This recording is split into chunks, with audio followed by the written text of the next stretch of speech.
అలాగే కూడికలో ఉన్న దేవుని సేవకులందరికీ వందనాలు. కూడికి నడిపిస్తున్న ప్రియులు హనోక్ అన్నకు కూడా వందనాలు తెలియజేస్తాం. వందనాలు. ఈ ఉదయకాలం దేవుని వాక్య ధ్యానం కొరకై కీర్తనల గ్రంథం 5వ కీర్తనలో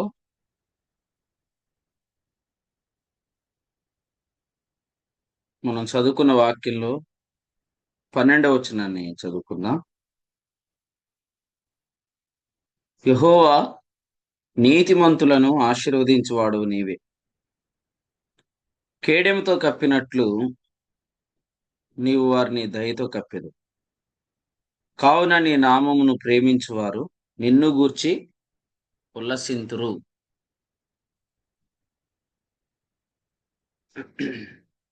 చదువుకున్న వాక్యంలో 8వ వచనం లేదా 9వ వచనంలో వ్రాయబడిన మాటలు రోమీయులకు రాసిన పత్రిక 3వ అధ్యాయంలో నీతిమంతుడు లేడు, ఒక్కడును లేడు అనే సందర్భంలో రాయబడ్డాయి. ఇక్కడ రోమీయులకు రాసిన పత్రిక 3వ అధ్యాయంలో 13వ వచనంలో వారి గొంతుకు తెరచిన సమాధి తమ నాలుకతో మోసం చేదురు, వారి పెదవుల క్రింద సర్పవిషం ఉన్నది. చూడండి, ఈ మాటలు ఎక్కడ చెప్పాడు?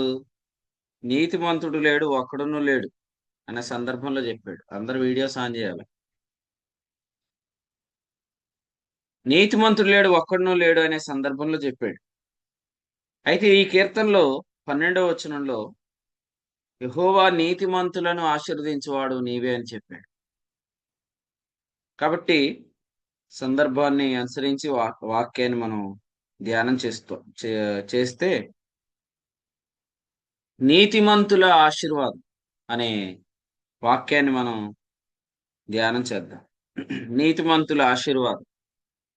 సాధారణంగా ఆశీర్వాదం అనే మాట చాలా మంచి మాట, మనం ఇష్టపడే మాట. ఆశీర్వాదం. అయితే ఆశీర్వాదం అనగానే పగబట్టేవాళ్ళు కూడా ఉన్నారు. ఆశీర్వాదం అనగానే అభ్యంతర పడేవాళ్ళు కూడా ఉన్నారు. దానికి కారణాలు అవసరం లేదు. ఆశీర్వాదం అనే మాట మంచి మాట. ఎందుకంటే బెరాక అని మనము హెబ్రీలో ఆశీర్వాదం అని చూస్తాం. బెరాక ఆశీర్వాదం అనే దగ్గర స్తుతి అని కూడా కొన్ని ట్రాన్స్లేషన్స్ లో ఉంది.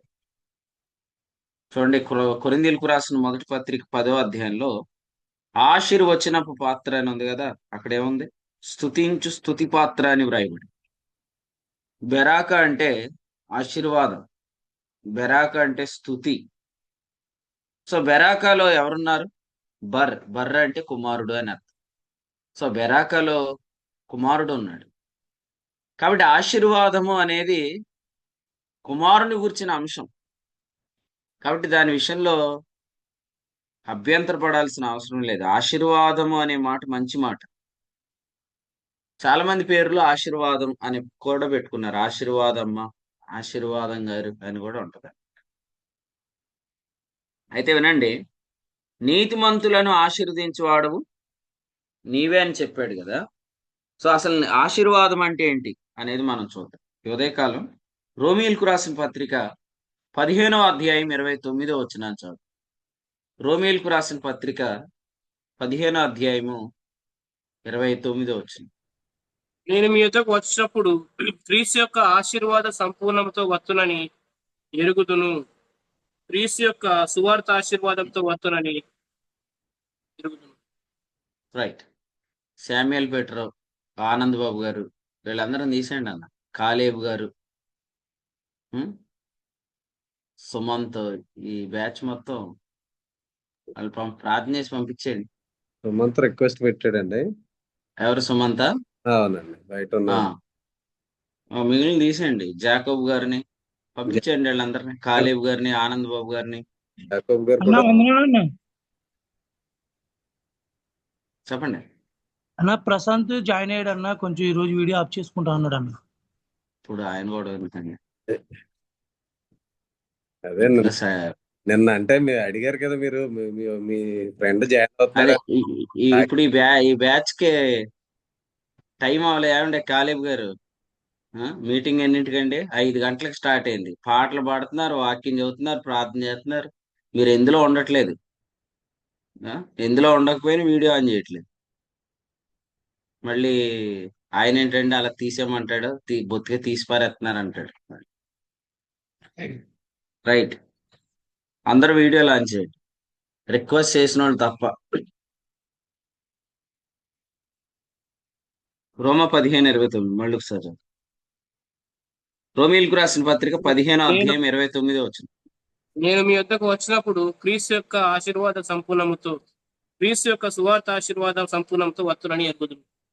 రైట్, ఇక్కడ సువార్త ఆశీర్వాదం, మనం 15:29లో సువార్త ఆశీర్వాదం అనే మాట చూస్తుంది. కాబట్టి ఆశీర్వాదం అనేది సువార్త. అసలు సువార్త అంటేనే ఆశీర్వాదం.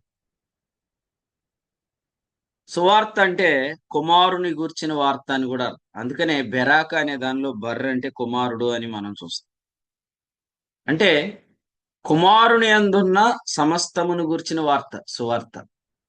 కుమారుని అందున్న సమస్తమును గూర్చిన వార్త సువార్త. సో అసలు ఆశీర్వాదం అంటే ఏంటి అంటే, గల్తీలకు రాసిన పత్రిక 3వ అధ్యాయం 8వ వచనాన్ని చదువు. గల్తీలకు రాసిన పత్రిక 3వ అధ్యాయం 8వ వచనం. దేవుడు విశ్వాస మూలముగా అన్యజనులను నీతిమంతులు తీర్చునని లేఖనం ముందుగా చూచి నీయందు అన్యజనులందరూ ఆశీర్వదింపబడుదురని అబ్రాహామునకు సువార్తను ముందుగా ప్రకటించాను. రైట్, ఇక్కడి నుంచి మీరు క్రిందకి చదివితే క్లియర్ గా అర్థమయ్యేది మీకు. నీ యందు అన్యజనులందరూ ఆశీర్వదించబడుదురు అనే మాట యొక్క అర్థం ఏంటంటే, నీ యందు అన్యజనులందరూ 12వ వచనం విశ్వాస మూలముగా జీవింతురు. అది. సో ఆశీర్వాదం అంటే ఏంటి? Just shall live by faith. ఆశీర్వాదం అంటే నీతిమంతుడు విశ్వాస మూలముగా జీవించిన, అదే ఆశీర్వాదం. నీ యందు అన్యజనులందరూ ఆశీర్వదించబడతారంటే అర్థం ఏంటి? నీ యందు అన్యజనులందరూ విశ్వాసం వల్ల జీవిస్తారు. అంటే విశ్వాసం వల్ల జీవించే జీవానికి అన్యజనులు వారసులవుతారు అని చెప్పాడు. మరి అన్యజనులు విశ్వాసం వల్ల జీవించాలంటే ఫస్ట్ వాళ్ళు ఏమవ్వాలి? వాళ్ళు విశ్వాసం వల్ల నీతిమంతులు అవ్వాలి. అందుకని ఏమన్నాడు? 3వ అధ్యాయం 8వ వచనం, దేవుడు విశ్వాస మూలముగా అన్యజనులను నీతిమంతులుగా తీర్చునను లేఖనం ముందుగా చూచి నీ యందు అన్యజనులందరూ ఆశీర్వదించబడుదురని అబ్రహామునకు సువార్త ప్రకటించాడు. కాబట్టి ప్రియులారా, ఆశీర్వాదం, ఒకసారి అందరూ ఈ డెఫినేషన్ గట్టిగా పట్టుకోండి, రాసుకోండి, హృదయంలో భద్రం చేసుకోండి. ఆశీర్వాదం అంటే నీతివంతుడు విశ్వాస మూలముగా జీవించినది ఆశీర్వాదం. విశ్వాస మూలముగా జీవించటం అనేది ఆశీర్వాదం. మరి శాపం ఏంటి? అక్కడే రాశాడు 3వ అధ్యాయం గల్తీ పత్రిక 14. ధర్మశాస్త్రం యొక్క శాపం అంటే ఏంటి? ధర్మశాస్త్రము వలన జీవించుట. Clear information. విశ్వాసం వల్ల జీవించుట ఆశీర్వాదం, ధర్మశాస్త్రం వల్ల జీవించుట శాపం. ధర్మశాస్త్రం వల్ల ఎవరు జీవిస్తారు? ధర్మశాస్త్రం మూలముగా నీతిని వెతికేవారు. విశ్వాసం వల్ల ఎవరు జీవిస్తారు? విశ్వాసం వల్ల నీతిమంతులని నమ్మిన వాళ్ళు. అది 2 స్టేట్మెంట్లు తేడా ఉన్నాయి, వినండి. ధర్మశాస్త్రం వల్ల ఎవరు జీవిస్తారు? ధర్మశాస్త్రం వల్ల నీతిని వెతికేవారు, వీళ్ళ నీతి కొరకు జీవించేవారు. విశ్వాసం వల్ల ఎవరు జీవిస్తారు? విశ్వాసాన్ని బట్టి నీతిమంతులం అనే నిశ్చయత గలవారు జీవిస్తారు. సో ఒక లైఫ్ ఏమో నీతి కొరకు, ఇంకో లైఫ్ ఏమో నీతి నుండి. ఒక లైఫ్ ఏమో నీతి కొరకు, ఇంకో లైఫ్ ఏమో నీతి నుండి. ఇంకా చెప్దామా? ఇంకా క్లియర్ గా చెప్తాను. ఒక లైఫ్ ఏమో పరలోకం కొరకు, ఇంకో లైఫ్ ఏమో పరలోకం నుండి. సో పరలోకం కొరకు భక్తి చేసే వాళ్ళందరూ శాపగ్రస్తులే, పరలోకము నుండి భక్తి చేసే వాళ్ళందరూ ఆశీర్వదించబడతారు. కాబట్టి we are not living for righteousness, we are living from righteousness. మనము నీతి కొరకు జీవించట్లే, నీతి నుండి జీవిస్తున్నాం. అందుకనే పరలోకం కొరకు కాదు, పరలోకము నుండి. కాబట్టి పేతురు 1:12 చదవండి. ఇప్పుడు పేతురు రాసిన మొదటి పత్రిక 1:12. పరలోకం నుండి పంపబడిన పరిశుద్ధాత్మ అదే వలన అండర్లైన్ చేయండి. పరలోకము నుండి. మన జీవం అంతా దేంతో సాగుతుంది? మన జీవం అంతా దేనితో సాగుతుంది? పరిశుద్ధాత్మతో కదా. ఆ పరిశుద్ధాత్మ ఎక్కడి నుంచి వచ్చాడు? పరలోకము నుండి. పరలోకము నుండి. ఇంకా చెప్పాలంటే తీతు పత్రిక 3:6 ప్రకారం ఏమని చెప్పొచ్చు? పరలోకము నుండి అంటే యేసుక్రీస్తు ద్వారా. యేసుక్రీస్తు ఎక్కడున్నాడు?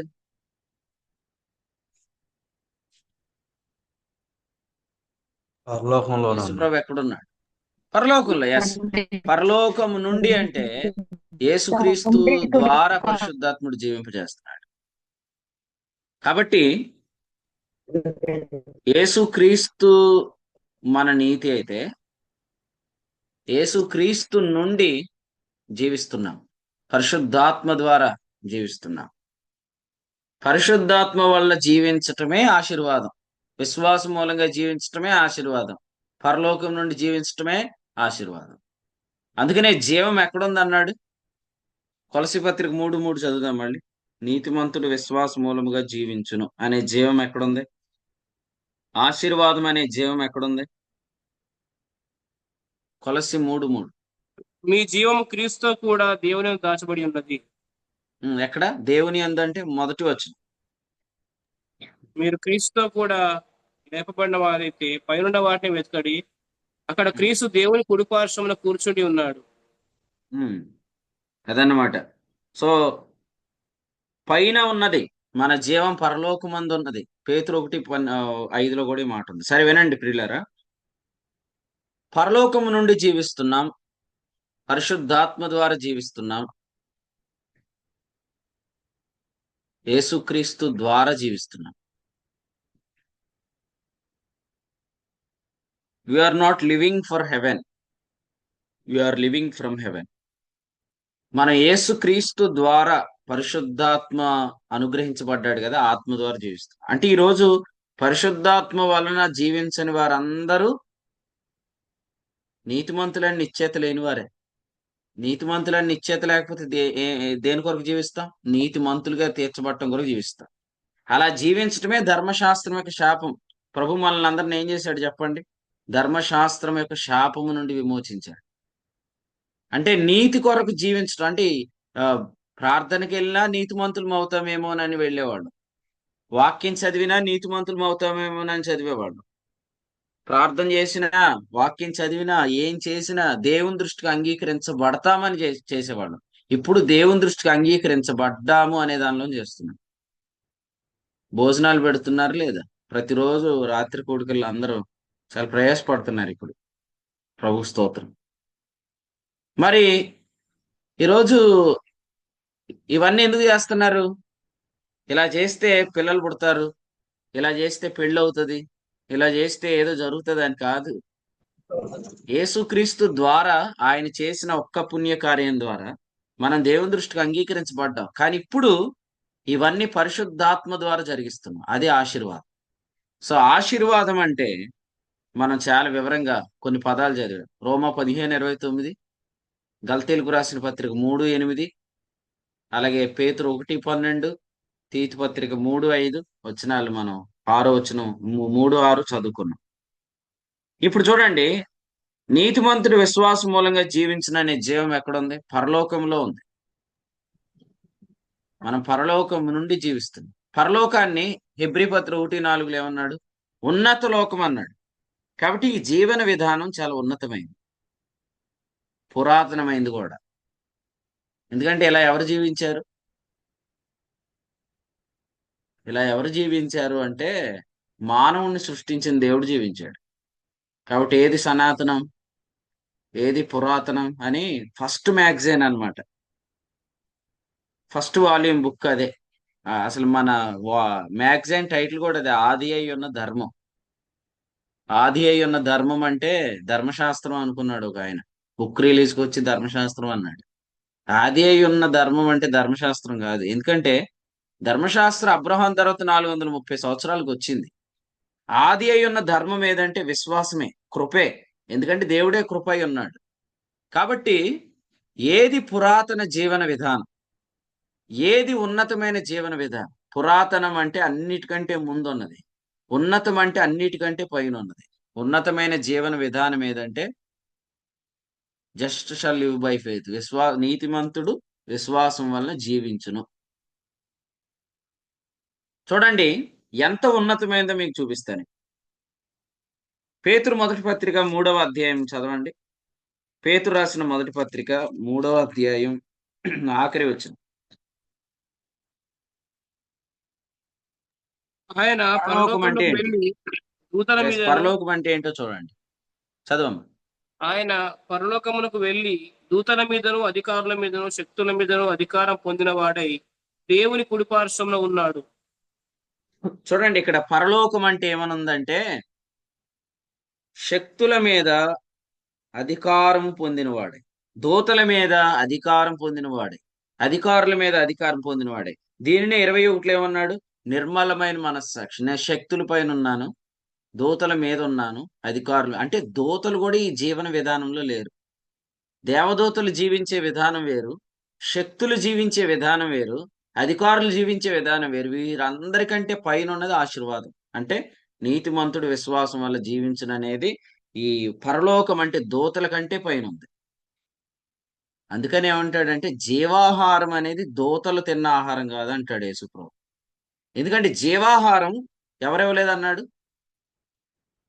జీవాహారం ఎవరెవలేదన్నాడు? మోషే మోషే. రైట్, మోషే. మోషే మీకు జీవాహారం ఇవ్వలేదు. మన్నా అంటే జీవాహారం కాదు. ఎందుకంటే మన్నా ఎవరి ఆహారం? అది దేవదూతలు తిన్న ఆహారం. కానీ మనం ఇప్పుడు జీవిస్తున్న విధానం ఎక్కడుంది? దేవదూతల కంటే పైన ఉంది. దేవుడు జీవించే జీవానికి మనం వారసులుగా చేశాడు. ఇప్పుడు మీరు దేవుడు అండి అంటే మీరు అభ్యంతర పడద్దు. యేసుక్రీస్తు నమ్మిన వాళ్ళు దైవములే. ఇప్పుడు మనం నిజంగా దైవములు కాకపోతే దేవుడు జీవించే జీవాన్ని మనకిస్తాడా?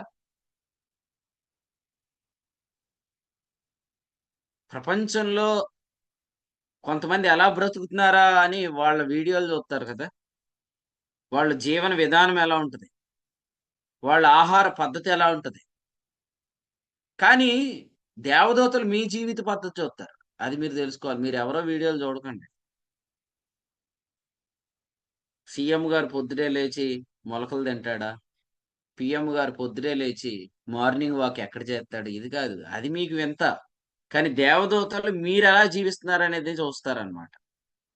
సో మనం జీవించే విధానం దేవదూతలు కూడా తొంగి చూస్తున్నారు. పేతురు 1:12. ఎందుకంటే వారి యొక్క మన్నా కంటే పైనుండి మనం బ్రతుకుతున్నాం. కాబట్టి జీవమే ఆహారం, జీవమే ఆహారం. సో ప్రతిరోజు మనం జీవాహారం తింటున్నాం అన్నమాట, అంటే జీవిస్తున్నాం. చూడండి యోహాను సువార్త 6వ అధ్యాయం. యోహాను సువార్త 6వ అధ్యాయం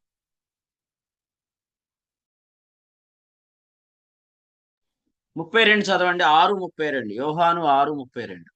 కాబట్టి యేసు పరలోకం నుండి వచ్చు ఆహారం మోసే మీకు ఇయ్యలేదు, నా తండ్రియే పరలోకం నుండి వచ్చు నిజమైన ఆహారము మీకు అనుగ్రహించుచున్నాడు. పరలోకం రైట్, ఈ నుండి దిగి వచనంలో మీరు చూడండి నిజమైన ఆహారం పరలోకం నుండి వస్తుంది అన్నాడు.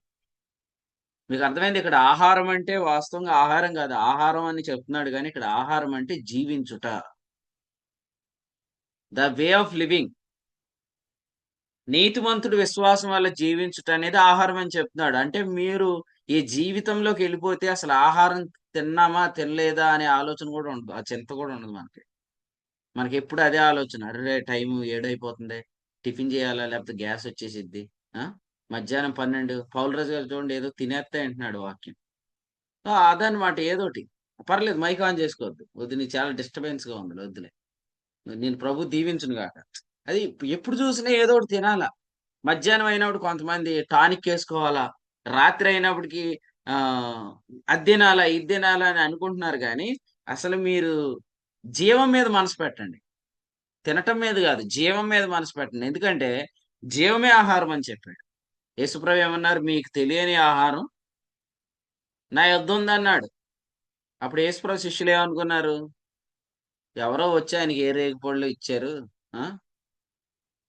యేసుప్రభుకి ఏదో ఇచ్చారు అనుకుంటున్నారు. యేసుప్రభుకి ఏది ఇవ్వలేదు. ఆయన ఎంజాయ్ చేస్తున్నాడు ఆ లైఫ్ ని. ఎందుకంటే ఆయన సమరయ స్త్రీతో మాట్లాడుతున్నాడు. మాట్లాడుతున్నప్పుడు ఆయన ఏమన్నాడు? నిత్య జీవమునకై ఊరెడి నీటి బొగ్గ అన్నాడు. అంటే ఆయన జీవించటమే ఆయనకు ఒక నీరు లాగా ఉందన్నమాట. ఆయన జీవించటమే ఆయనకు ఒక ఆహారం లాగా ఉంది. కాబట్టి జీవించటమే నీరు, జీవించటమే ఆహారం. కాబట్టి ఆ ఆహారం నీళ్లు ఎక్కడో లేవు, మీలోనే ఉన్నాయి. ఆహారము నీళ్లు మీలోనే ఉన్నాయి. మనం బయట నుంచి లోపలికి వెళ్ళే దాని గురించి ఎక్కువ ఆలోచించే దానికంటే మన లోపల ఉన్న ఫుడ్ గురించి ఆలోచిద్దాం. మన లోపలే జీవము, మన లోపలే జీవాహారము, మన లోపలే జీవ జల నదులు ఉన్నాయి. ఊరేడి నీటి బొగ్గు ఉంది. ఇంకోటి ఏంటంటే బయట నుంచి వెళ్ళే వాటి వల్ల అనారోగ్యాలు లోపలికి వెళ్ళొచ్చేమో, కానీ అసలు లోపల ఉన్న దాని ద్వారా ఎటువంటి హెల్త్ ఇష్యూస్ రావు.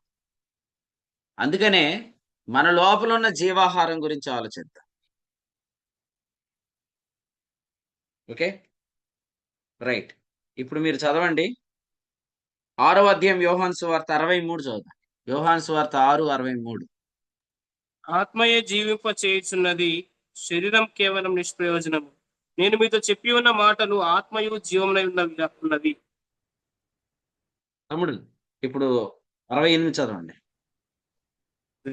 సీమోను పేతురు, ప్రభువా, ఎవని వద్దకు వెళ్ళుదుము? నీవే నిత్య జీవపు మాటలు గలవాడవు.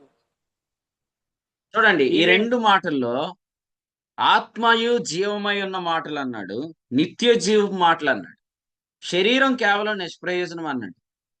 అంటే దాని అర్థం ఏంటి? మీరు ఎక్కువగా ఏం తింటున్నామనే దాని మీద మనసు పెట్టకండి. అది నిష్ప్రయోజనం. నిష్ప్రయోజనం అనేది కంపేరబుల్ గా చెప్పాడు, దీంతో కంపేర్ చేస్తూ చెప్పాడు. సో ఆత్మయు జీవమై ఉన్న మాటలు మీరు చూడండి 26వ వచనంలో ఏముందంటే రొట్టెలు భుజించి తృప్తి పొందుతున్నారంట. చాలా మంది తృప్తి ఎక్కడుంది? రొట్టెలు భుజించి తృప్తి. రొట్టెలు భుజించి తృప్తి కాదు, ఆయన మాటల్లో, ఆయన జీవంలో, అందులోకి వెళ్ళిపోతే ఇక మనము ఆహారం తినటం గురించి కూడా పెద్దగా ఎక్కువ చింతించం. అదన్నమాట. ఇప్పుడు మీ హెల్త్ సీక్రెట్ కూడా అదే అయింది. మీరు ఏం తింటారండి అని ఎవరైనా అడిగితే పరలోకం నుండి వచ్చే ఆహారం తింటామండి అని చెప్పాలి. మరి అది మాకు కొంచెం కొంచెం పెడతారా అని అడిగితే అది ఎవరికి పంచిపెట్టేది కాదని చెప్పాలి. అది ఎవరికి పెట్టడానికి లేదు. నువ్వు కూడా వ్యక్తిగతంగా తినొచ్చు, అది ప్రత్యేకంగా నువ్వు కూడా తినొచ్చు. నీతిమంతుడు విశ్వాసం మూలంగా జీవించుట అనేది నా ఆహారం అని చెప్పాలి. సో అలా అది గొప్పగా చెప్పండి. అది కాకుండా మేము బ్రౌన్ రైస్ తింటాం, ఇంకేం తింటారు? మేము బ్రౌన్ రైస్ తింటాము, మేము రాత్రి రోటీలు తింటాము, రొట్టెలు తింటాము, ఆ అసలు మేము రైస్ మానేసామండి పూర్తిగా. మరి ఏం తింటున్నారు? మేము నాన్ వెజ్ మానేసి, దీని గురించి ఎక్కువ డిస్కస్ చేయొద్దు, ఎందుకంటే మన ఆహారం ఇది కాదు. ముఖ్యంగా ఈ మినిస్ట్రీలో ఉన్న వాళ్ళు మీ ఆహారాన్ని గురించి అందరికీ చెప్పండి. ఏమనంటే మన ఆహారం ఏంటి? ఇక్కడ చెప్పాడు 26 చదవండి. సారీ, 26వ వచనంలో ఏమందంటే యేసు మీరు సూచనలు చూచుట వలన కాదు, రొట్టెలు భుజించి తృప్తి పొందుట వలన నన్ను వెతుకుచున్నారా అన్నాడు కదా. సో మన ఆహారం ఏంటంటే సూచనలు చూడటం. పరలోకం నుండి ఇప్పుడు వస్తున్న వర్తమానాన్ని బట్టి ప్రభు ఏం చేయబోతున్నాడు అనే సూచనలు చూడటం. నిజంగా వాస్తవంగా వాళ్ళకి యేసు ప్రభు రొట్టెలే పెట్టాలనుకుంటే 5 రొట్టెలు ఎందుకు పెడతాడు? 6 పెట్టొచ్చుగా. 12 గంపలు ఎందుకు మిగులుతాయి? 11 మిగలొచ్చు కదా.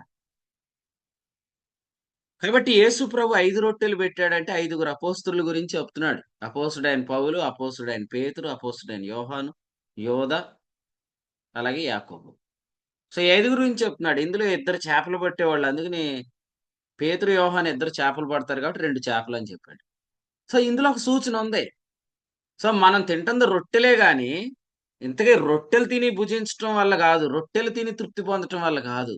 ఇందులో జీవం ఉంది, ఆ జీవం గురించి మాట్లాడుతున్నాడు. ఎంత క్లియర్ గా యేసు ప్రభు అడిగారు చూడండి. మార్క్స్ వార్త, ఇది మీకు ఇంతకు ముందు ప్రభు కృపను బట్టి చెప్పినా మళ్ళీ ఒకసారి గుర్తు చేస్తాను. మార్కు సువార్త 6వ అధ్యాయం 38 చదవండి. అందుకు ఆయన, మీ వద్ద ఎన్ని రొట్టెలున్నవి, పోయి చూడుడని వారితో చెప్పాను. వారు చూచి తెలుసుకొని 5 రొట్టెలను 2 చేపలను ఉన్నవనేది. ఇప్పుడు ఆయన పచ్చిక మీద అందరు పంక్తులు పంక్తులుగా కూర్చుండవల్లని వారికి ఆజ్ఞాపింపగా, ఇప్పుడు ఎనిమిదవ అధ్యాయం చూడండి, 17 చదవండి. యేసు అది ఎరిగి, మన యొద్ద రొట్టెలు లేవే అని మీరెందుకు ఆలోచించుకొనుచున్నారు? మీరు ఇంకను గ్రహింపలేదా, వివేచింపలేదా? మీరు కఠిన హృదయం గలవారై ఉన్నారా? మీరు కనులుండి చూడరా, చెవులుండి వినరా, జ్ఞాపకము చేసుకొనరా? నేను ఆ 5,000 మందికి 5 రొట్టెలు విరిచి పంచిపెట్టినప్పుడు మీరు ముక్కలు ఎన్ని గంపల నిండా ఎత్తిరని వారిని అడిగాను. వారు 12 అని ఆయనతో చెప్పిరి. ఆ 4,000 మందికి 7 రొట్టెలను నేను విరిచి పంచిపెట్టినప్పుడు ముక్కలు ఎన్ని గంపల నిండా ఎత్తిరని ఆయన అడగగా వారు 7 అనిది. అందుకు ఆయన, మీరు ఇంకను గ్రహింపకున్నారా అని అనెను. ఇందులో చూడండి, రొట్టెలకి జీవానికి ఎంత తేడా ఉంది చూద్దాం. రొట్టెలకి జీవానికి ఎంత తేడా ఉందంటే, జీవం గురించి ఆయన ఏమేమి మాట్లాడాడు చూడండి. నెంబర్ 1, మీరు గ్రహించలేదా? నెంబర్ 2, మీరు వివేచించలేదా? నెంబర్ 3, మీరు వినరా? నెంబర్ 4, మీరు చూడరా? నెంబర్ 5, మీరు జ్ఞాపకం చేసుకోరా? సో ఇదంతా కూడా మెడిటేషన్ అన్నమాట, ధ్యానం. జీవం అనే దానిలో ఒకటి గ్రహించలేదా, వివేచించలేదా, చూడరా, వినరా, జ్ఞాపకం చేసుకోరా. సో ఇది జీవం. ఇంకోటి ఏంటి? రొట్టె. రొట్టెలో ఇది ఏముండదు. ఇక రొట్టె తిన్నామా, కడుపు నిండిందా. కానీ ప్రభు వారిని ఏమంటున్నాడంటే, నిజంగా కానీ మీరు ఎన్ని రొట్టెలు పంచాను, ఎన్ని మిగిలినాయి అనేది కానీ మీరు ఫోకస్ చేస్తే ఈ పాటికి మీరు రొట్టెలు లేవే అని చింతించరు అనమాట.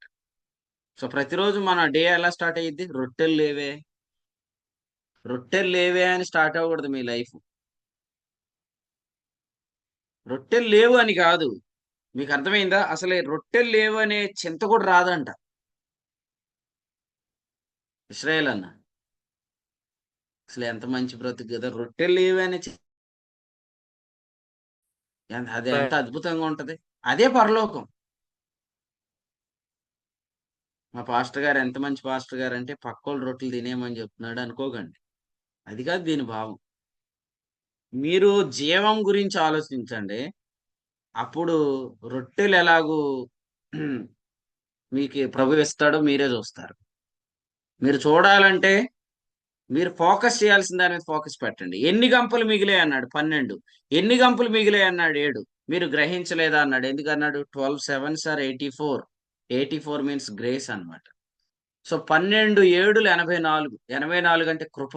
సో ప్రభు ఆయన ఏం ఎక్స్పెక్ట్ చేస్తున్నాడంటే, మీరు రొట్టె మీద ఫోకస్ పెడుతున్నారా, జీవం మీద ఫోకస్ పెడుతున్నారా? ఇప్పుడు చెప్పండి, ఆశీర్వాదం అంటే ఏంటి? పరలోకంలో ఉన్న జీవాన్ని జీవించడమే ఆశీర్వాదం. నీతిమంతుడు విశ్వాస మూలముగా జీవించడం అనేది ఆశీర్వాదం. ఈ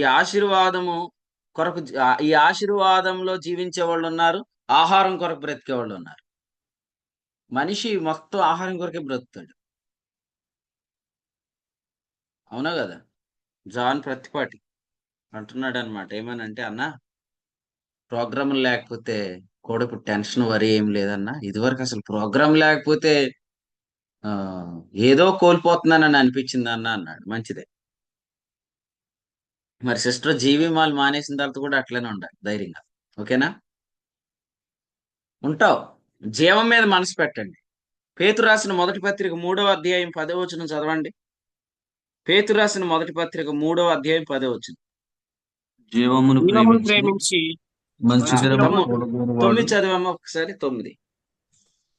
ఆశీర్వాదమునకు వారసులగుటకు మీరు పిలువబడితిరి. రైట్ అన్న.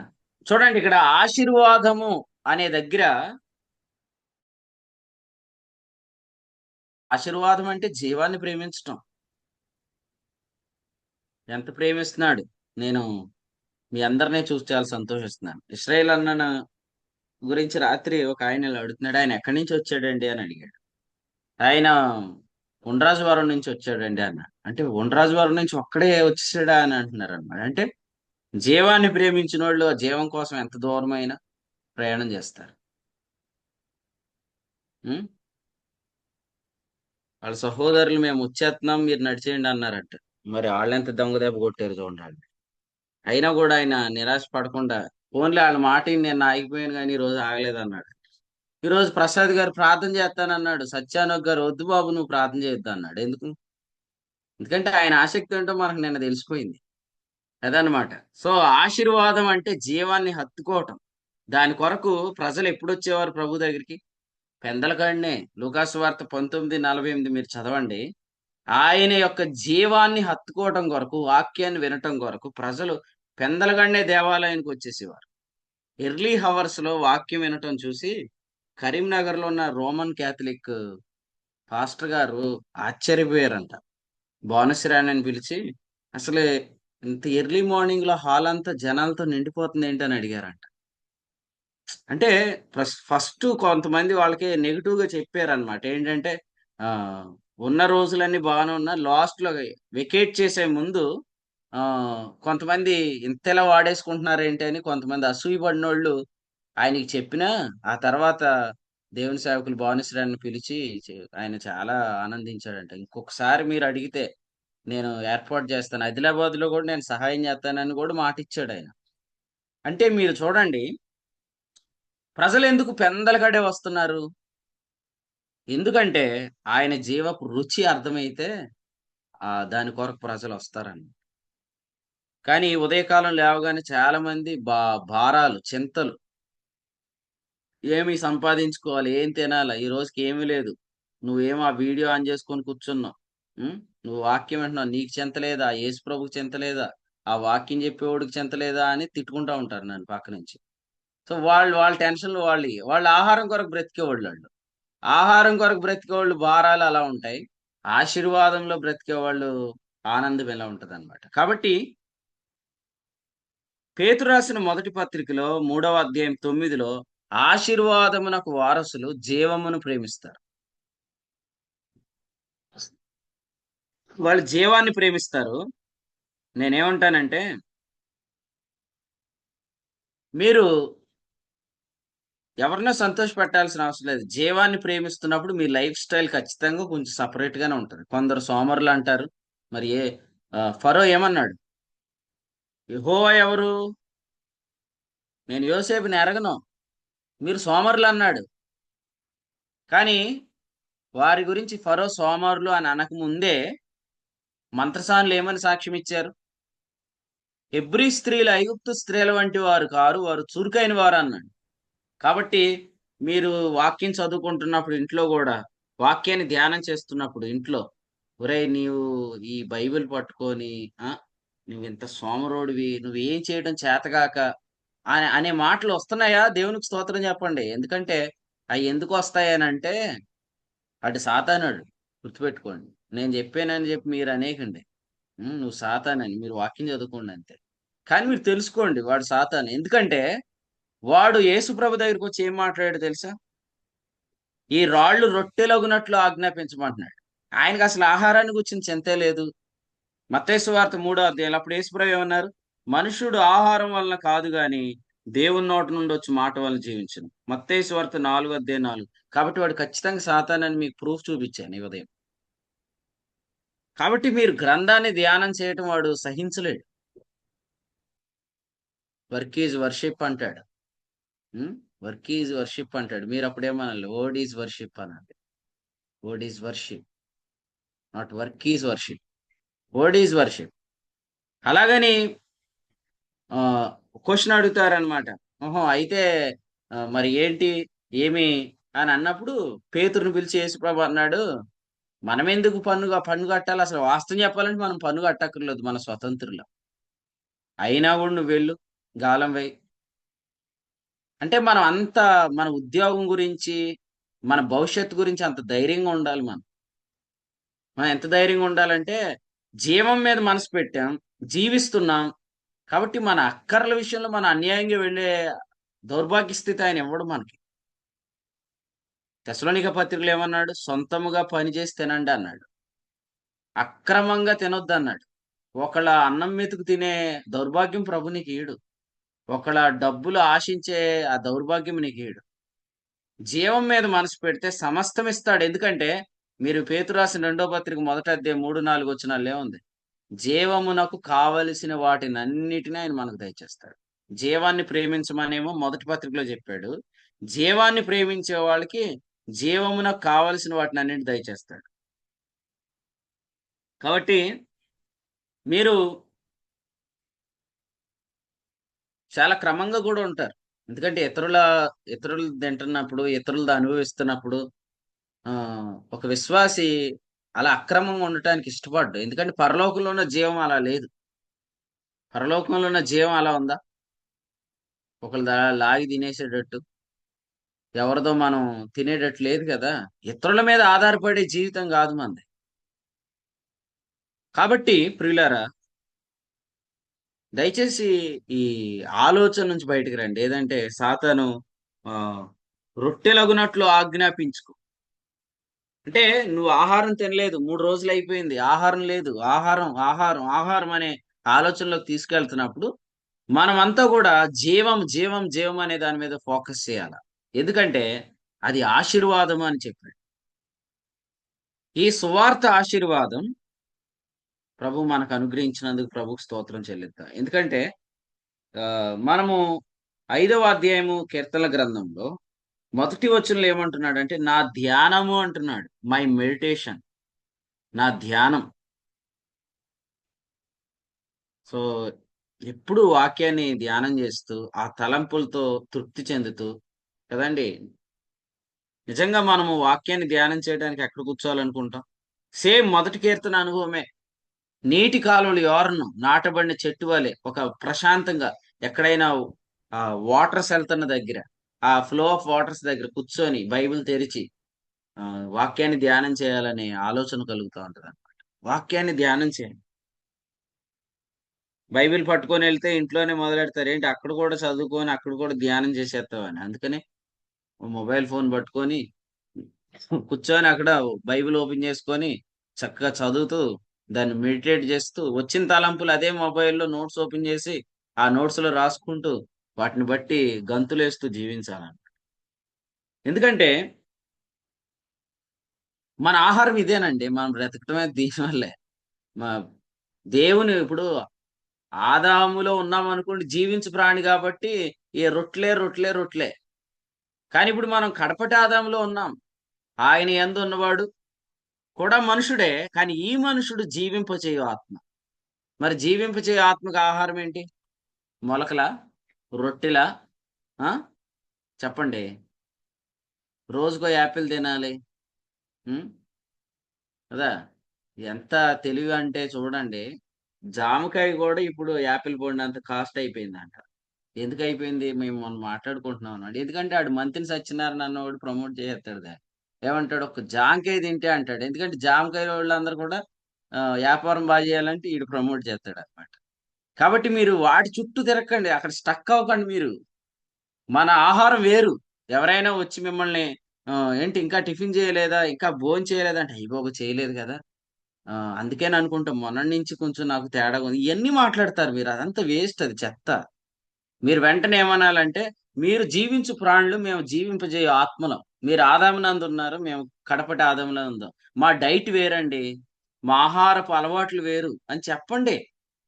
ఎందుకంటే అలా జీవించిన వారి గురించి ఇక్కడ ఏం చెప్తున్నాడంటే 5వ కీర్తనలో ఏం చెప్తున్నాడంటే 9వ వచనంలో వారి నోట యథార్థత లేదన్నాడు. మొలకలు తింటేనే యథార్థత లేదు వాళ్ళకి. తర్వాత వారి అంతరంగము నాశనకరమైన గుంట. చపాతీలు తింటేనే వారి అంతరంగం నాశనకరమైన గుంట. వారి కంఠము తెరిచిన సమాధి కదా. నాన్ వెజ్ తినరంట, మరి కంఠం తెరిచిన సమాధి. కాబట్టి ఆహారం మీద ఆధారపడి బ్రతికే వాళ్ళు జీవాన్ని మిస్ అవుతున్నారు. జీవం మీద ఆధారపడి బ్రతికే వాళ్ళు ఆహారం మిస్ అవ్వరు. మీ ప్రతి అక్కర ప్రభు అయిన యేసుక్రీస్తు మహిమేశ్వరం చొప్పున ఆయన మీకు దయచేస్తాడు. మనం పాడతాం కదా, సొలొమోను కంటే శ్రేష్ఠుడు అని పాడతాం. సొలొమోనుకు 12 నెలలకి 12 మంది అధికారులు ఉన్నారంట ఆహారము సంగ్రహించడానికి. సొలొమోను బల్ల మీద శ్రేష్టమైన పదార్థాలు ఉన్నాయి. మరి సొలొమోను కాలంలో కోతులు కూడా ఇండియా నుండే తీసుకెళ్లారంట కదండి. చాలా ఆహారం. నేనేం చెప్తున్నానంటే ప్రభుకి స్తోత్రం చెప్పండి. ఫిలిప్పీలకు రాసిన పత్రికలో వాక్యం ఏముందంటే, మీ ప్రతి అక్కర తీర్చబడుతుందని ఉంది. 4:19 ఫిలిపిన ప్రతి అక్కర తీర్చబడుతుంది. మీ పిల్లలకి మంచి ఫుడ్ పెట్టగలుగుతారు, వాళ్ళని చక్కగా పోషించగలుగుతారు. అవి ఏమీ చింతించకండి. ఆహారం మీద మనసు పెట్టద్దు. అది ఫస్ట్ పాయింట్. ఏంటంటే,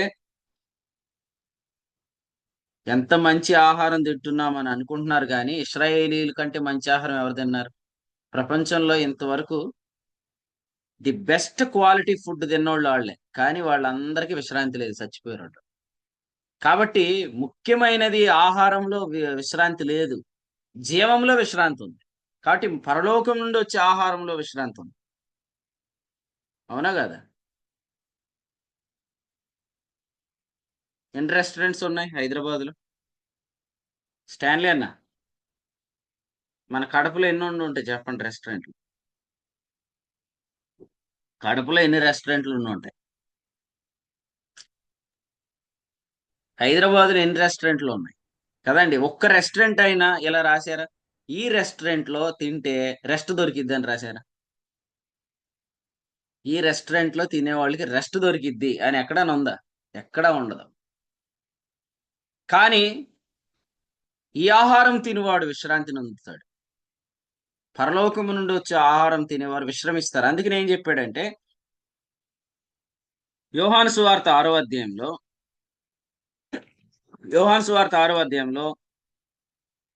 49, మీ పితరులు అరణ్యంలో మన్నాను తినినను చనిపోయేరి అని రాసి. అంటే అర్థం ఏంటంటే, ఆహారం తిన్నవారు, మంచి క్వాలిటీ ఫుడ్ తిన్నవారు కూడా రెస్ట్ లోనికి ఎంటర్ అవ్వలేరు. కానీ ఈ ఆహారం తిన్నవాడు రెస్ట్ లోకి వస్తాడు. మూర్తంకుల్, అసలు మీ కాకినాడలో ఉంది బావగారి దాబా అంట. సరే, బావగారి దాబా బానే ఉంది, వెళ్ళాము. మీ దగ్గరికి వచ్చినప్పుడు బావగారి దాబా చూసాం. మళ్ళీ తిరిగి వస్తున్నప్పుడు మాయారా తిందామని ఉంది ఇంకో రెస్టారెంట్. మాయారా తిందామన్న దానిలో అయినా, బావగారి దాబాలోనైనా, పొట్ట పెంచుకుందామనే రెస్టారెంట్లోనైనా ఎందులో కూడా మీకు రెస్ట్ దొరకదు. మీ రెస్ట్ అనేది ఏ ఫుడ్ లో ఉంది? పరలోకము నుండి వచ్చే ఆహారంలో ఉంది. కాబట్టి విశ్రాంతి కలుగుజేయ ఆహారం కొరకు కష్టపడండి. జాన్ గారు, అర్థమైందండి? నిత్య జీవము కలుగుజేయ ఆహారం కొరకే కష్టపడండి అని యేసుప్రభువే చెప్పారు. అది అండర్లైన్ చేసుకోండి. ఎక్కడుందన్నమాట? యోహాను సువార్త 6వ అధ్యాయం వచనం 27. నిత్య జీవము కలుగుజేయ అక్షయమైన ఆహారం కొరకు కష్టపడండి. కష్టపడటం అంటే ఏం చేయాలా? వీడియో ఆన్ చేసుకొని కూర్చోవాలా? అదే పెద్ద కష్టం అయిపోయింది మా కాలేబు గారికి.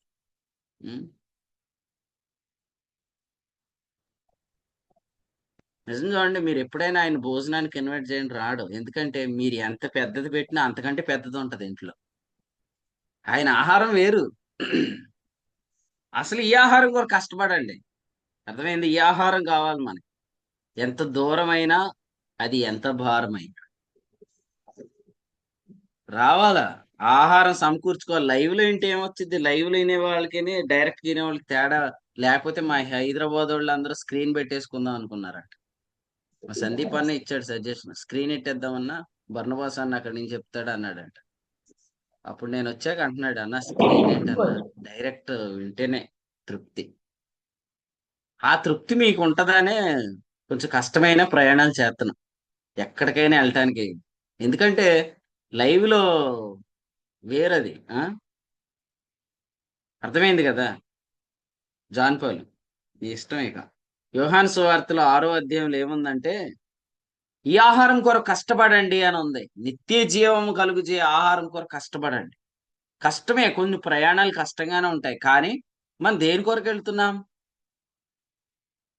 విశ్రాంతి కలుగు చేసే దాని కొరకు వెళ్తున్నాం. కాబట్టి ఆ విశ్రాంతి ముందు ఈ కష్టంగా ఇంకెంచబడదు. అబ్బాయి పుట్టేంత వరకే బాధ అంట, పుట్టిన తర్వాత ఆ బాధ ఇక జ్ఞాపకం చేసుకోదంట. ఆ మాట రాశాడు యోహాను సువార్త 16:21 కదండి. డేవిడ్ రాజా అన్న అడగండి. ఫస్ట్ మీటింగ్ లో ఈ వాక్యాన్ని గ్రహించినప్పుడు ఆయన ఎలా వచ్చాడు చెప్పాడు. మాకు ఎలా వచ్చారు? అలసిపోయాడంట, రాత్రి అంతా హోల్ నైట్ ప్రేయర్ అంట. ఆ రోజు కూడా మీటింగేనంట. సరే సిస్టర్ గారు పిలిచారు కదా ఒక్కసారి వెళ్ళొద్దాం అనుకున్నాడు. ఎంత విశ్రాంతి దొరికింది. ఒకవేళ ఆ రోజు ఆయన రాకుండా నిద్రపోయి ఉంటే ఈ రోజు ఎంత రెస్ట్ కోల్పోతుడు ఆయన.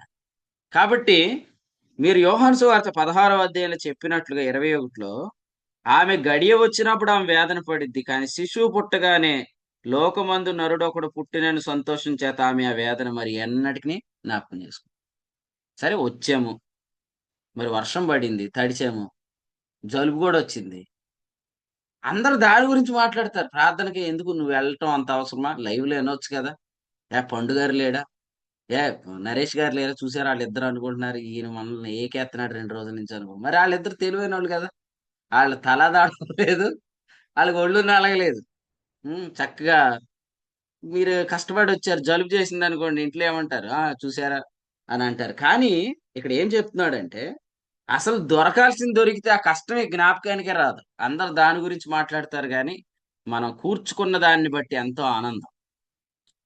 ఇంటికెళ్ళింది, నయోమికి చూపించింది, ఇదిగో అతడు నాకు ఈ పేలాలు ఇచ్చాడు, ఈ పేలాలు నేను తిన్నాను, తినగా మిగిలిన ఇగో నువ్వు కూడా తినమని ఇచ్చాడు అనమాట. తృప్తి. ఈ రోజు ఎంత తృప్తి ఉంది. రొట్టెలు తిని భుజించడం వల్ల తృప్తి లేదు. కాబట్టి కష్టమే కొన్నిసార్లు, కానీ ప్రయాణం చేయండి, పర్లేదు, ఏం కాదు. ఎందుకంటే మీరు ఎదురుగుండా ఉంటే వాక్యం వినేది వేరు, మీరు దూరంగా ఉండేది వినేది వేరు. కొంతమందికి తప్పదు.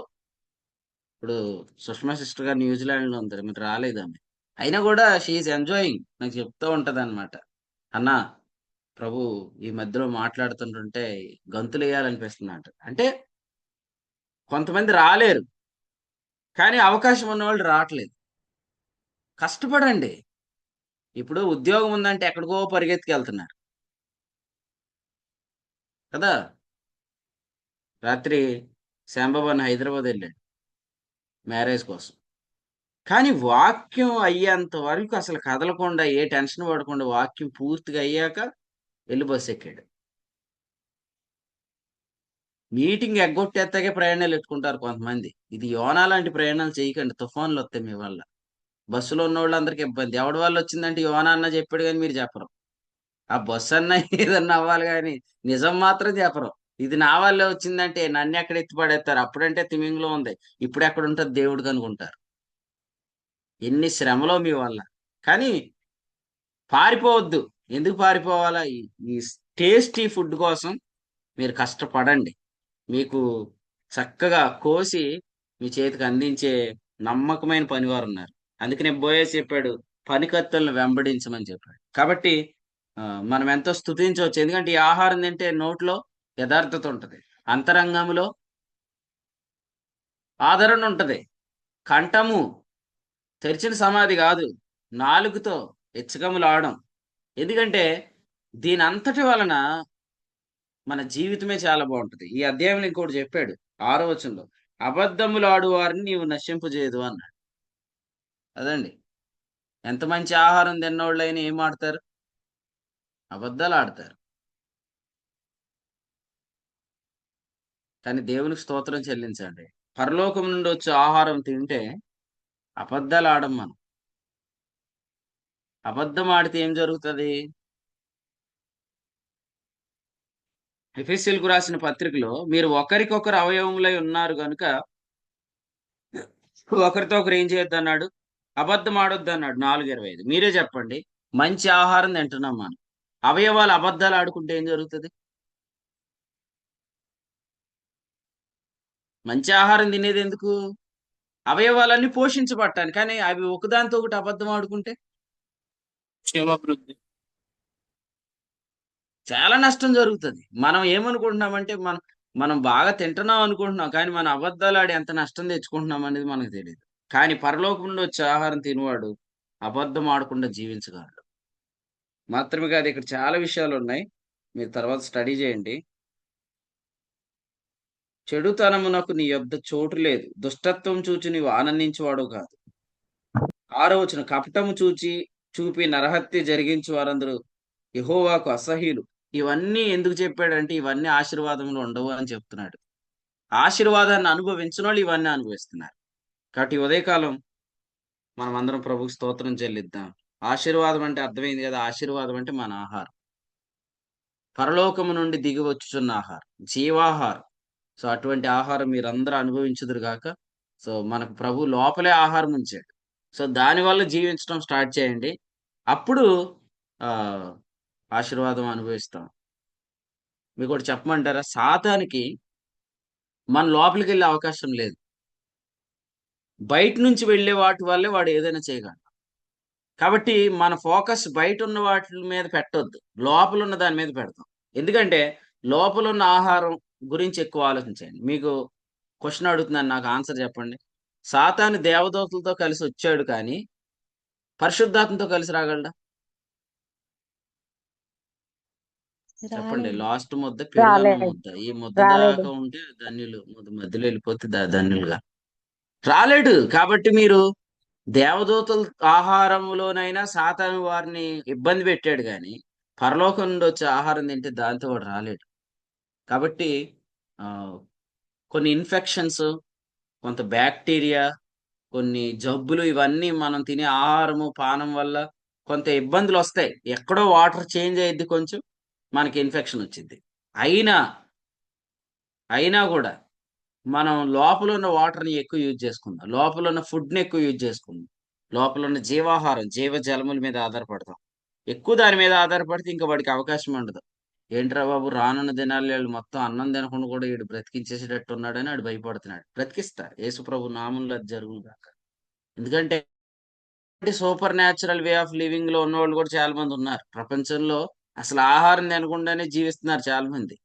వాళ్ళ గురించి కొంత వింతగానే ఉంటది కానీ మనం నీతిమంతుడు విశ్వాసం మూలంగా జీవించిన ఆ లైఫ్ లోకి డీప్ కి వెళ్ళిపోతే, ఆ డెప్త్ లోనికి మనం వెళ్లే కొద్దీ ఈ ఐహిక విచారాలు ఇదంతా మనకు ఉండదు. సో ప్రభు మనల్ని నడిపిస్తాడని నేను నమ్ముతున్నాను. యేసు ప్రభు వచ్చేలోపు ఇంకా మనం లెవెల్ అప్ అవ్వాలన్నమాట. ఇంకా మనం ఆ లెవెల్స్ పెరగాలి జీవించే విధానం. ప్రభు మనకు సహాయం చేయను గాక. మీరందరూ కూడా ప్రార్థన చేయండి. ఇంతవరకు గ్రంథం తెరవబడిన దాన్ని బట్టి వందనాలు. ఇంకా తెరవబడాల్సిన చాలా ఉంది. ఇంకా ధన్యవచనాలు చాలా ఉన్నాయి. మనకు తెలియని సంగతులు ఇంకా నేర్చుకోవాలి మనం. వాటి కొరకే నిరీక్షిద్దాం. ప్రభు ఈ ఉదయకాలం జాయిన్ అయిన ప్రతి ఒక్కరిని దీవించును గాక. పరలోకపు జీవంతో మీరందరూ జీవించుదురు గాక. ఆమేన్. ఆమేన్. కీర్తన గ్రంథం 5వ అధ్యాయం నుంచి మరొక శ్రేష్టమైన వర్తమానం ద్వారా ప్రభు తన దాసుని వాడుకొని అందించిన, పరిశుద్ధాత్మ సాయంతో వాడుకొని అందించిన వర్తమానాన్ని బట్టి ప్రభుని స్తుతిస్తున్నా. ఈ యొక్క అధ్యాయం నుంచి 12వ వచనం నుంచి 5వ కీర్తన 12వ వచనం నుంచి నీతిమంతుల ఆశీర్వాదం అనగా ఏంటన్న విషయాన్ని ప్రభు ఈ యొక్క అధ్యాయం నుంచి జ్ఞాపకం చేశారు. ఆశీర్వాదం అనగా అది స్తుతి అనగా లేదా బెరాక అని. బెరాక అంటే బర్ర అనగా కుమారుడని, కుమారుని అందు ఉన్నటువంటి జీవము లేదా కుమారుని అందు ఉన్నటువంటి సమస్తాన్ని జీవించడమే ఆశీర్వాదం అని. అది నీతిమంతుడు విశ్వాస మూలంగా జీవించే జీవితమే ఆశీర్వాదం అని. ధర్మశాస్త్రం వలన జీవించే జీవితం అది శాపం అని. విశ్వాసం మూలంగా దేవుని నోటి నుంచి వచ్చే మాట వలన జీవించడమే ఆశీర్వాదం అని. పరలోకం నుంచి పంపబడినటువంటి పరిశుద్ధాత్మ ద్వారా, యేసుక్రీస్తు ద్వారా జీవించడమే ఆశీర్వాదకరమైన జీవితం అని. ఈ ఆశీర్వాదకరమైన జీవితంలో జీవించే క్రమంలో మనం పరలోకం నుండి సూచనలు పొందుకుంటామని, మనం పరలోకం నుండి ఉన్నటువంటి జీవాన్ని ప్రేమిస్తూ మనం ఆ ఆశీర్వాదకరమైన జీవితాన్ని జీవిస్తామని. ఆ జీవించే క్రమంలో మనకు ఎదురయ్యే పరిస్థితుల గురించి కూడా ప్రభు యొక్క అధ్యాయం నుంచి మన అందరితో మాట్లాడారు. కాబట్టి శ్రేష్టమైన తలంపులు అందించిన సేవకులకు ఇప్పుడు కూడి పక్షం వందనాలు తెలియజేస్తున్నా. ఇప్పటి వరకు నిలిచి వాక్యమైన ప్రియులకు కూడా వందనాలు తెలియజేస్తున్నా. ఈ సమయంలో ముగింపు ప్రార్థనతో మనం కూడికను ముగింపు చేసుకుందాం. ఈ ఆడియో వెంటనే పంపించబడుతుంది కాబట్టి మీ అందరూ కూడా విని మేలు పొందండి. ఎవరికైనా ఆడియో పంపించబడకపోతే వారు నాకు పర్సనల్ గా మెసేజ్ పెట్టినట్లయితే ఆడియో పంపిస్తాను. ఎవరికైనా రాకపోతే కనుక ఈరోజు సాయంత్రం పెంటపాడులో 6:30కి, రాత్రి 8:30కి భీమవరంలో జరిగే పరిచయాల కొరకు ప్రార్థన చేయండి. అలాగే మే నెల 19 నుంచి 23వ తేదీ వరకు జరిగే సమ్మర్ కాన్ఫరెన్స్ కొరకు ప్రార్థన చేయండి. అందరూ కూడా సిద్ధపడవలసిందిగా మీ అందరికీ ప్రేమతో తెలియజేస్తున్నాం. ఈ సమయంలో ఎవరైనా ముగింపు ప్రార్థన చేయాలని ఆసక్తి కలిగిన వారు ముగింపు ప్రార్థన చేసినట్లయితే, ఎవరైనా ప్రార్థన చేయాలని ఒక వర్తమానం ద్వారా ప్రేరేపించబడి వారు ప్రార్థన చేసినట్లయితే కొడుకు ముగింపు చేసుకుందాం. వందాలమ్మ. అందరికీ వందనాలండి. ప్రార్థన చేసుకుని కోడికను ముగించుకో. పరిశుద్ధమైన దేవ, కృపగల మా తండ్రి, నీకు వందనాలు స్తోత్రము చెల్లించుకుంటున్నాం తండ్రి. అయ్యా, మమ్మల్ని ప్రేమించి మరొక దినమును మాకు అనుగ్రహించి, అయ్యా మీ దాసుల ద్వారా మీరు మాకు అనుగ్రహించిన వర్తమాన వాక్యంను బట్టి మీకు వందనాలు స్తోత్రము చెల్లించుకుంటున్నాము. అయ్యా, మరి కీర్తనల గ్రంథము 5వ కీర్తన నుండి ప్రభా నీతిమంతుల యొక్క ఆశీర్వాదమును గురించి మీరు మాట్లాడి ఉన్నారు. అయా ఆశీర్వాదం అనగా అయా సువార్త అని, స్తుతి అని, అయా మరి సువార్త అనగా కుమారుని అందున్న సమస్తమును గురించి అయా తెలిపేదని, కుమారుని అందున్న సమస్తము అని ప్రభా అయా మీరు మాట్లాడినారు. ఆశీర్వాదం అనగా విశ్వాసం వలన అయా జీవించుటాని, పరలోకము నుండి పంపబడిన పరిశుద్ధ ఆత్మ ద్వారా జీవించుటాని అయా మీరు మాట్లాడినారు. అందుని బట్టి మీకు స్తోత్రములు ప్రభా. అయా మరి శాపం అనగా ధర్మశాస్త్రముల మగు నీతి అని తండ్రి అయా మీరు మరొకసారి అయా తెలియజేసిన విధానమును బట్టి మీకు స్తోత్రములు తండ్రి.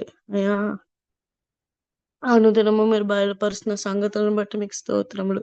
అయా మరి నాన్న పరలోకం నుండి అయా దిగి వచ్చిన ఆ యొక్క జీవాహారం వలన మేము జీవిస్తున్నప్పుడు అయా మా నోటని యథార్థత ఉంటుందని, మా కంఠము తెరిచిన సమాధిగా ఉండదని మీరు మాట్లాడి ఉన్నారు. మేము అబద్ధములాడే వారిగా ఉండమని ప్రభా మీరు మాట్లాడి ఉన్నారు. అయ్యా ఇహలోక సంబంధమైన వాటి కొరకు కాదు గాని ఆ పరలోక నుండి దిగివచ్చున్న జీవాహారం కొరకు మేము కష్టపడే వారిగా ఉండాలని అయ్యా మాలో మీరు ఉంచిన అయా జీవము నుండి, ఆ యొక్క జీవాహారము నుండి మేము జీవించాలని మీరు మాట్లాడి ఉన్నారు. అందుని బట్టి మీకు స్తోత్రము చెల్లించుకుంటున్నాం తండ్రి. అయా మీరు మాలో సమృద్ధిగా కుమ్మరించిన పరిశుద్ధ ఆత్మను బట్టి మీకు వందనాలు. అయా ఇటు ఆశీర్వాదకరమైన జీవితమును తండ్రి మీరు మాకు అనుగ్రహించి ఉన్నారు. అయా క్రీస్తునందు మాకు పాప క్షమాపణ అనుగ్రహించి మమ్మల్ని నీతిమంతులుగా తీర్చి అయా మా ప్రభువు శక్తుల మీద, అధికారుల మీద, అయా దూతల మీద అధికారం పొంది పరలోకంలో తండ్రి కుడి పాసం ఎలా అయితే కూర్చొని ఉన్నారో అటు విధంగా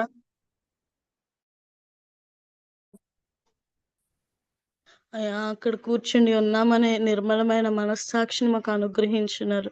ఆయా మనస్సాక్షిని బట్టి అనుగ్రహించబడుతున్న కృప ద్వారా జీవించే యొక్క ఆశీర్వాదకరమైన జీవితమును అనుగ్రహించిన విధానమును బట్టి చెల్లించుకుంటూ అయా ఇటు విధంగా మమ్మల్ని విశ్వాస సంబంధమైన ఏర్పాట్లో చేర్చినందుకు, మమ్మల్ని జీవింపచేస్తున్నందుకు అయా జీవింపచేస్తూ జీవమునకు భక్తికి కావాల్సిన వాటిని అన్నిటిని మీరు వాగ్దానముల మూలంగా అనుగ్రహిస్తున్నందుకు, ఆ జీవంలోని సమస్తమును కుమారుని సమస్తమును ఉంచి ఆ క్రీస్తునందున్న సమస్తమును మాకు అనుగ్రహిస్తున్నందుకు, మాకు బయలుపరుస్తున్నందుకు, గ్రంథంలో సంగతులను బయలుపరిచి పరిశుద్ధాత్మ ఆనందమును మాకు అనుగ్రహిస్తున్నందుకు మీకు వందనాలు స్తోత్రము చెల్లించుకుంటూ మరొకసారి వర్తమాన వాక్యం అనుగ్రహించిన నమ్మకమైన సేవకులను బట్టి మీకు స్తోత్రము చెల్లిస్తూ మా రక్షకుడును ప్రియప్రభువైన యేసుక్రీస్తు నామమున స్తోత్రము చెల్లించి కోడికను ముగిస్తున్నాము తండ్రి.